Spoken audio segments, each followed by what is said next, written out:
I'm Peter Breggin. I'm a psychiatrist and I have a clinical practice. I'm also a clinical psychopharmacologist, which means that I've done a lot of research and a lot of work and a lot of consultations in the area of adverse drug effects and written 20 books, many of which are about depression and about drugs. My colleagues have it all backward in psychiatry. They think it begins with a biochemical imbalance in the brain. But actually, when you get to know people who are depressed, they have depressing lives. They're stuck in marriages they don't want, or they're stuck in jobs they don't want, or they haven't resolved terrible problems from childhood. Many, many people who have these long-term depressions they can't escape from their childhood. And those are the cases probably the most that need some sort of intensive counseling. But the contest is not between drugs and counseling, between Prozac and Peter Breggin's therapy. The contest is between drugs and life, all of life. When you take a drug, it dulls your spirits or it gives you an artificial high. That's about all the antidepressants can do. So you get a little elated for a while, but that's fake. That's biochemical. That's got nothing to do with life. Or you get anesthetized. You get apathetic. You don't feel your pain as much. You end up locked into place where you were before because your creative energies, your choices, they're not there anymore. And on top of it, because your neurotransmitters have been disrupted, you can't quite think with the same sharpness and the same feeling that you used to have. Unlike a lot of other things in psychiatry, depression is among the easiest to treat. The single most important thing in helping somebody who's depressed is for you not to be depressed. Now that's a tough standard for a lot of psychiatrists, because what are they doing to their patients? They're drugging them, they're diagnosing them, they're not really involved with them and caring about them. Most psychiatrists have depressing lives. You go to the psychiatrist and you say, I feel hopeless and helpless. And the doctor says, in effect, well, yes, you are. You're controlled by your biochemicals. How depressing. I mean, for a moment, it might feel better, like, oh, I don't have to do the work of facing my life.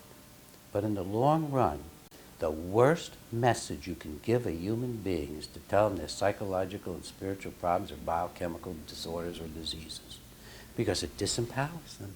They don't know where to look. They don't know what conflicts to even deal with.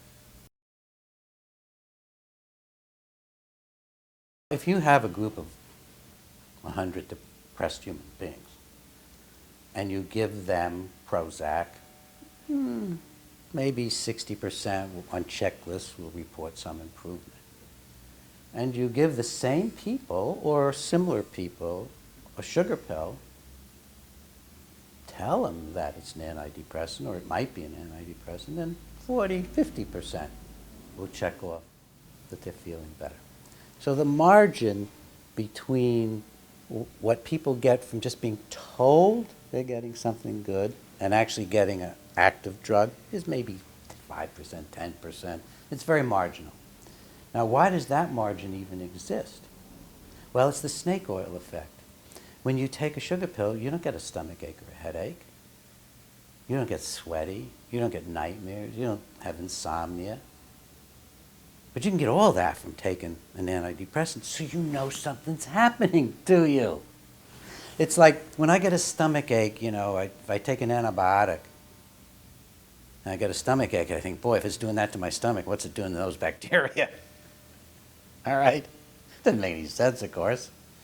Well, people, when they get adverse effects from the drugs, A, they know they're on the drug rather than the sugar pill. B, the doctor knows they're on the drug rather than on the sugar pill. And they get more hope from having something happening in their body. And that accounts for that very small difference between the sugar pill and the active drug. And even that's been figured out, because if you give a person a placebo that has side effects, but it's not an antidepressant, let's say you give them some of the drugs we use for gut problems, like atropine, and their eyes get bigger, and pupils get bigger, and they get dry mouth, they know they got a drug, maybe they get constipated, then they do as well on the active control, the one with side effects, as on the drug. It's all hocus pocus. Billions of dollars worth of hocus pocus. And I go into this in excruciatingly painful detail in some of my books, like Talking Back to Prozac, where I look at all the hocus pocus. So, in short, placebos, hope in a pill.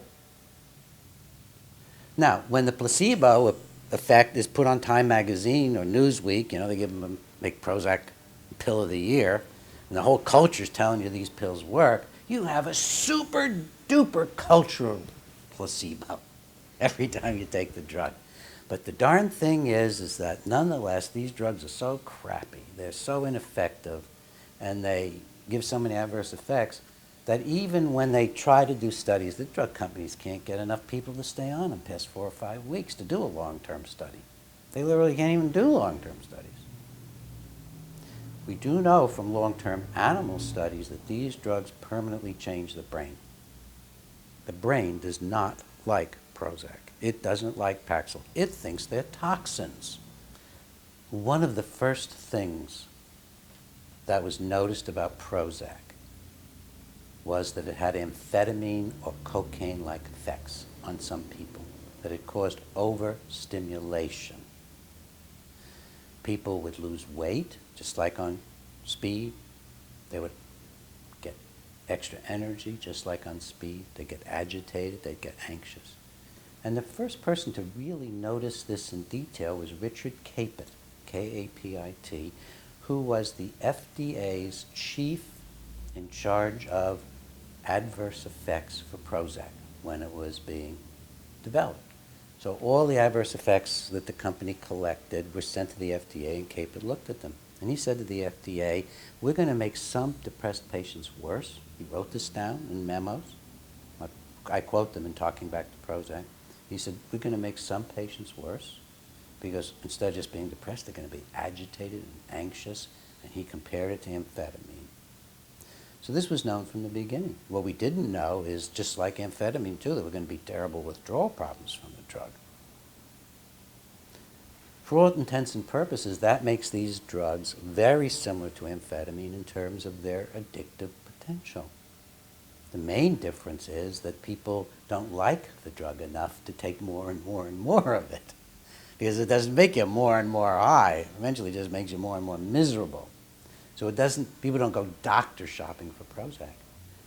But they have all the problems associated with addiction in terms of you can't get off the drug, even though the drug's bad for you. And it's got stimulating effects. The FDA refused Capit's request to tailor the Prozac label in a way that the stimulation would be shown. And of course, Eli Lilly refused to do it. And this information didn't come out until my 1991 book, Toxic Psychiatry. One of the biggest problems with psychiatric drugs is, they're tested for 4 weeks, 5 weeks. Even the potent antipsychotic drugs, 4, 5, 6 weeks in controlled clinical trials. And you only need 2 for approval. Well, then there's a lot of other lesser trials that we get information from. But it's not anywhere near enough to determine whether a drug is safe before it's put on the market.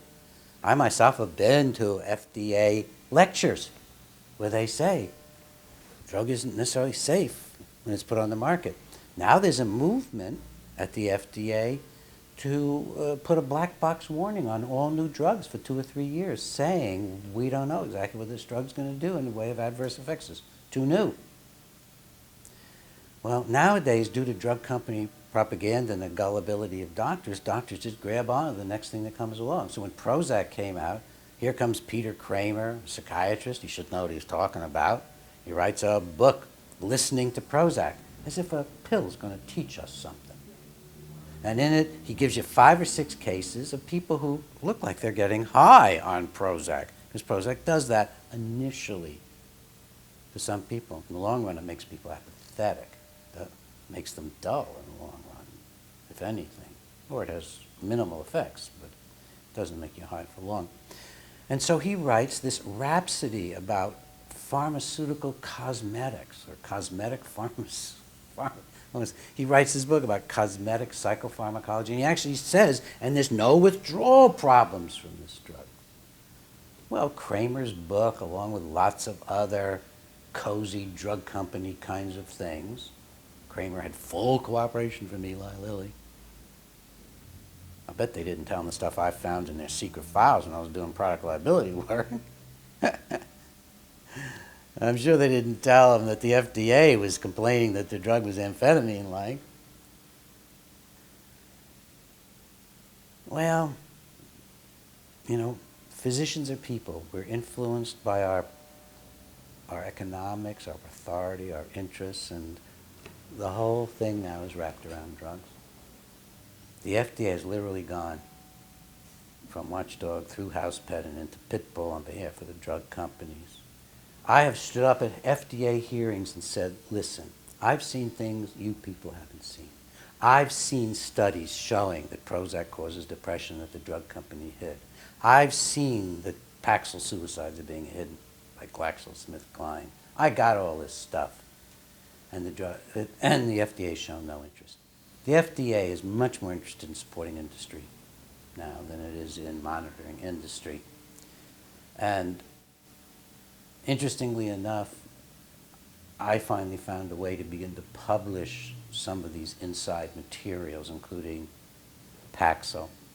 And my first articles based on my investigations of the drug companies came out just a couple weeks before the drug company came out and said Paxil causes suicide.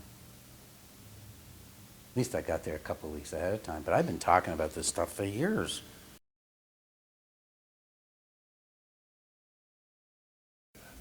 There's now no longer any question at all that the antidepressants cause suicide.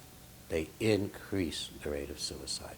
It began with the children's studies in Great Britain, where they found by reviewing the studies and the ways drug companies hadn't been willing to review them, that in fact the antidepressants cause increased rates of suicide in children. So then the US, they had to go ahead and do a lot of studies too.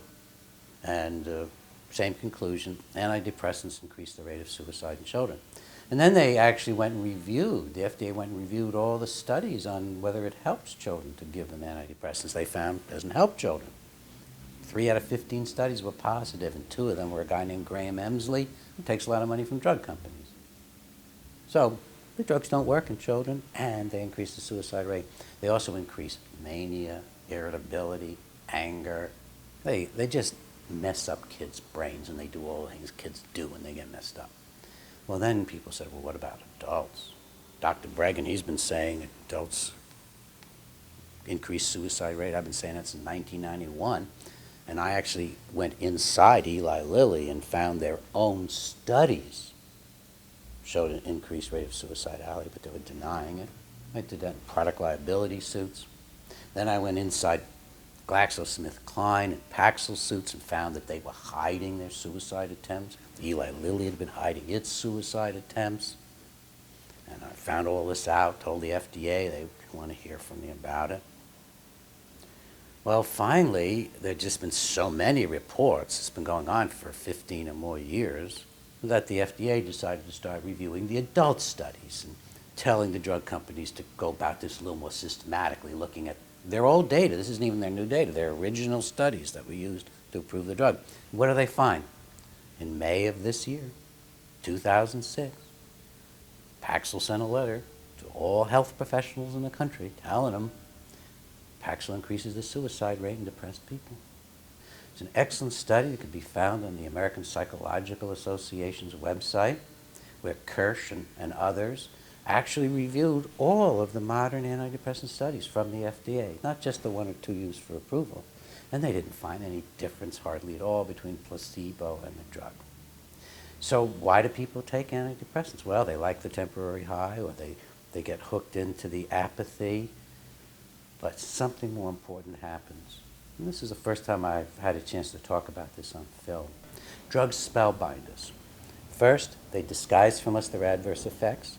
Second, when we notice changes in ourselves, we tend not to attribute them to the drugs.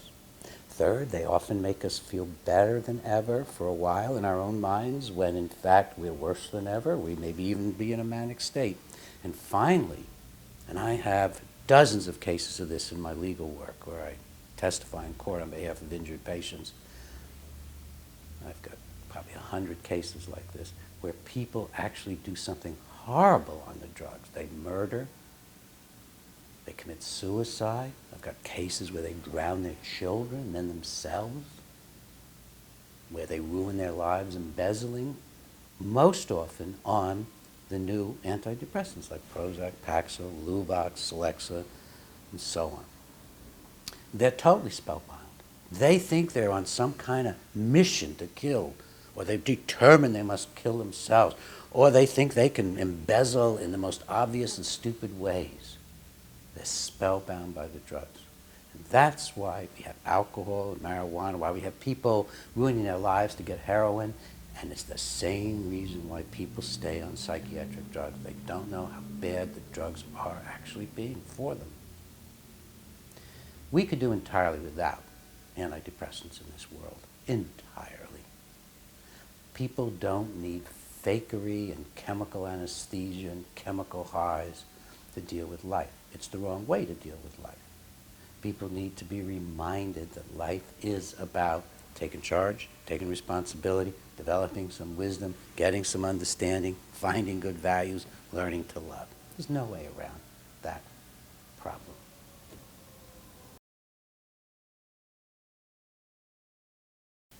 Now, there's not going to be any changes from inside the profession. I've been writing about these issues since the 1980s extensively. I've published, I don't know, 2 or 3 dozen peer-reviewed articles, 20 books, lots of other things. Occasionally a young psychiatrist, very young, comes across my work or on their own realizes that they're being taught hocus pocus and nonsense, fraud. But the vast majority of psychiatrists are stuck. By personality, they're not very nice, or they can't relate. They're authoritarian, they're rigid. Nobody walks in their office and says, "Oh, I feel better just sitting with you, doc." You may do that with a social worker or a psychologist or a minister or your best friend or the bartender, but the odds of you walking into a shrink's office and feeling expanded, really small chance. It's the nature of the people like me who go into the profession. I went in knowing I wanted to reform the profession because I'd started at Harvard in the 50s, working in state mental hospitals. We used to get the backward patients out of the hospital as college volunteers. So I knew what people could do. I went in for a whole different purpose than your average shrink who is, he discovers he can't stand blood in medical school and he can get to control people with drugs and shock treatment. I mean, what kind of person is that? All right. So the profession isn't suited personally to helping people. That's the first problem. Second problem is training. Well, to get to medical school, you start with chemistry and biology and all that stuff in college. You don't have a lot of time for poetry, literature, looking at human values, thinking about personal relationships, and you can be sure you don't end up believing in God or being grateful to be alive on this earth because most of your time's in a lab. So we get trained out of our humanity even if we had a lot to begin with. And then what do we learn? Now as a psychiatrist, you don't learn to do therapy. That's going to be done by the social workers. You see, because psychiatry went broke trying to compete doing therapy with social workers and psychologists because we charge twice as much and we're not as good. So I got taken over by the social workers, psychologists, the family therapists. We don't even get trained in it anymore. I was, but I'm 70 years old. The young guys don't get trained in therapy. So how are they going to change? They don't have anything. So the only tool my colleagues have is drugs and shock treatment and an occasional lobotomy. So help me God, we still do occasional lobotomies. In fact, I was the expert in a lawsuit that won $7.5 million from the Cleveland Clinic about 2 years ago for doing a newfangled kind of lobotomy on a patient, ruining her.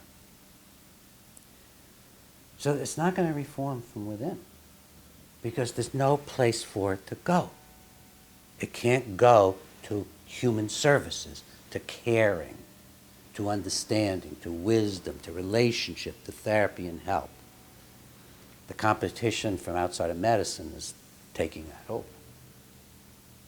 So it's got to constantly retrench, fight against any suggestion the drugs aren't wonderful, let alone that the drugs are doing more harm than good.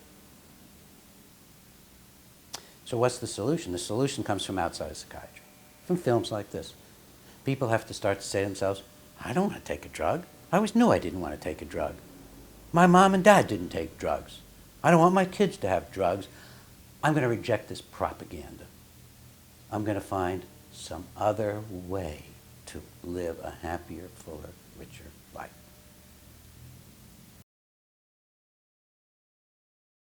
So let's say we're talking and you're really feeling really suicidal. So you say, Peter, I could kill myself tonight.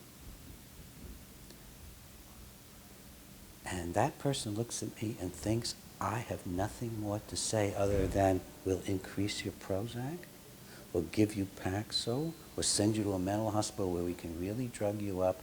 That is going to increase desperation.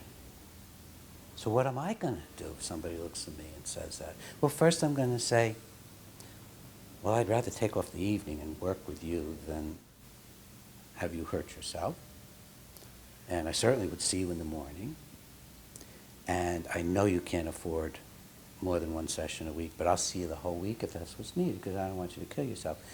But I think there's some really good news here. I mean, if you're at the point where you want to kill yourself, you must be at the point where you see how horrible your life is, which means you have a vision of a better life.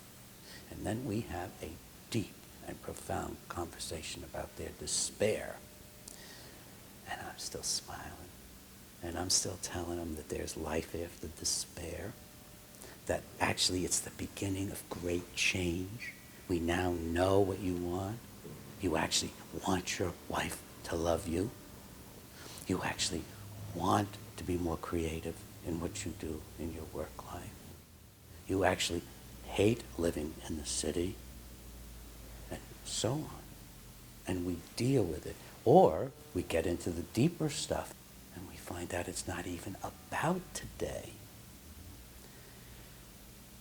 I find in my practice that the first session can make a life difference to a human being when they're depressed.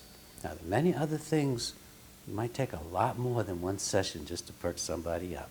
But if a person's basic problem is they're hopeless about life and they meet somebody full of enthusiasm and who has some understanding of what makes life work, principled living, good decisions, courage, the willingness to love, you can directly communicate with another human being in a way in which they will leave feeling more confident and happier after the first session. They may want to come back for many, many sessions even to talk about their lives and redirecting it, maybe changing their jobs, maybe working on their marriages.